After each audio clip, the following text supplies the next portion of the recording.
the Shaker Heights Public Library. As you know, we're in the middle of solving the murder of librarian Olivia Hall. A few episodes ago, we collected a whole bunch of clues that will help us on the interrogation process. Torn up bits of paper and scissors, a manuscript filled with red lines, and a small note. A spilled coffee cup, a list of picture book titles, and the most curious thing, a bloodied Employee of the Month picture frame featuring Mary Applegarden. We'll be using all of these in solving this mystery. Now we can start interrogating. I've seen that you've decided to interrogate Mary Applegarden first. Let's begin. Hello, Mary. How are you doing in the midst of this tragedy? Not great. It's just awful what happened. I couldn't agree more. What a tragedy. Ma'am, can you recount the night's events leading up to the time of her death? Sure. What time was it exactly? No one has officially said. Right now, we believe it's between 6:30 and 7 p.m. Oh, okay, right. Can you tell us the last time you saw Olivia alive? Of course, well, we were working together on a project around 6, I would say. Is that right? And what was the project about? It was just some grab-and-go bags we were putting together. Go on. I think we started at 5 and finished about 6. It was pretty uneventful. What can you tell us about these items?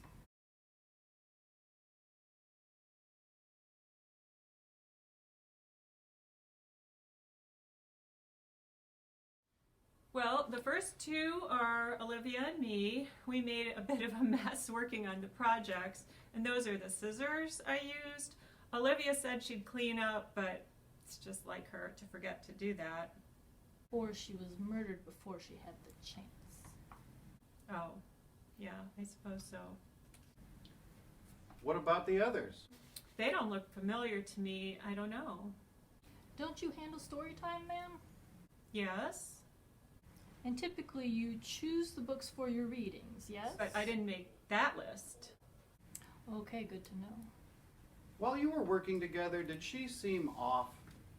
Off? She seemed distracted, anxious, or different than she would normally act. Not that I remember. Honestly, we didn't talk that much. I see. And what did you do after finishing the project? Well, I packed up my supplies and made my way down from the children's room to man the desk.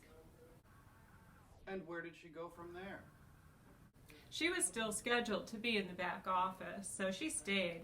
But I think I remember her saying something about running out to the car for a jacket because she was cold. Did you see her return? No, I was in a different room by then, so I couldn't know for sure. Is there anyone who can vouch for this? Sure. Right before I left, Francine stopped by to see if anyone wanted coffee. She said she was going to pop over to the shop, so she saw both of us together around 6. And what did you do after that? Anything special to note? No, I was in the children's room at the reference desk. A few patrons wandered in, but not many. Interesting. And what can you tell us about this? Oh, well, that's mine. Well, technically, it hangs in the library. It's my Employee of the Month frame. What does that have to do with anything? Ma'am, we found it covered in what appears to be blood. Ooh, oh dear. Why would your Employee of the Month frame be covered in blood? I mean, I could guess, but that's all it would be, is a guess. I don't know anything that would actually help. All right. Is there anything else that you would like to mention that you would think would be helpful? No, but if I think of anything, I'll let you know. Must be about the end. Well, there you have it. That is Mary's story. Let's go over what we know. We learned that Mary was working with Olivia shortly before the murder. They didn't speak much while working together. Francine saw them both together right before they parted ways. Supposedly, Olivia went to her car a little after 6, which is the same time Francine left to get coffee. We know that Olivia was just about to go on vacation. Miles Eaton found the body. We suspect that Olivia died of blunt force head trauma, and we found a bloodied frame with Mary's name on it.